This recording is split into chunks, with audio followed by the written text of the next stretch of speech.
മലബാറിലെ പ്രമുഖ സ്വയംഭൂ ക്ഷേത്രമായ മാടായി വടുകുന്ത ശിവക്ഷേത്രത്തിലെ 6ാം ദിവസം നീണ്ടുനിൽക്കുന്ന കൊടിയേറ്റ മഹോത്സവം ഭക്തിനിർഭരമായ ചടങ്ങുകളോടെ തുടരുന്നു.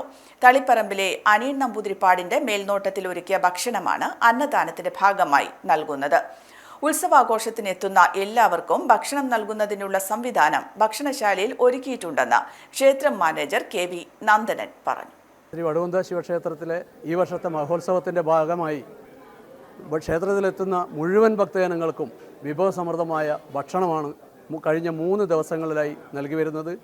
ആയിരക്കണക്കിന് ഭക്തന്മാരാണ് രാവിലെ നൽകുന്ന പാനക വിതരണത്തിനും അതുപോലെ ലഘു ഭക്ഷണത്തിനും ഉച്ചക്ക് കൃത്യം 12 മണി മുതൽ 2 മണി വരെ ഇവിടെ എത്തുന്ന മുഴുവൻ ഭക്തജനങ്ങൾക്കും വളരെ നല്ല രീതിയിലുള്ള ഭക്ഷണമാണ് ക്ഷേത്ര കമ്മിറ്റിയും അതുപോലെ തന്നെ ചെറക്കൽ ദേവസ്വവും ചേർന്ന് വളരെ നല്ല രീതിയിലുള്ള ഭക്ഷണമാണ് ഭക്തജനന്മാർക്ക് നൽകുന്നത്.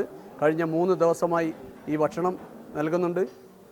ആയിരക്കണക്കിന് ഭക്തന്മാർ ഭഗവാന്റെ പ്രസാദം സ്വീകരിച്ചിട്ടുണ്ട്. ഇനിയുള്ള 2 ദിവസങ്ങളിൽ ശനിയും ഞായറും ദിവസങ്ങളിൽ വളരെയധികം ഭക്തന്മാർ ക്ഷേത്രത്തിലേക്ക് ഉത്സവത്തിന് എത്തുന്നില്ല പ്രതീക്ഷ ഞങ്ങൾക്കുണ്ട്. അതിന് എല്ലാ തയ്യാറെടുപ്പും ഈ ആഘോഷ കമ്മിറ്റിയും അതുപോലെ തന്നെ ദേവസ്വവും ചേർന്ന് തയ്യാറാക്കിയിട്ടുണ്ട്. എത്ര ഭക്തന്മാരെത്തിയാലും ഭക്ഷണം കൃത്യമായി നൽകാനുള്ള സംവിധാനം ഒരുക്കിയിട്ടുണ്ട്. ഒരു തിരക്കുമില്ലാതെ ഇപ്പോൾ തന്നെ കാണാം, ഭക്തന്മാർ വന്ന് ഭക്ഷണം കഴിച്ച് സുഖമായി മടങ്ങിപ്പോയിരിക്കുന്നു. അതുപോലെ തന്നെ രാത്രിയും വിഭവസമൃദ്ധമായ ഭക്ഷണം തയ്യാറാവുന്നുണ്ട്. അത് നൽകാനുള്ള എല്ലാ തയ്യാറെടുപ്പും പൂർത്തിയാക്കിയിട്ടുണ്ട്.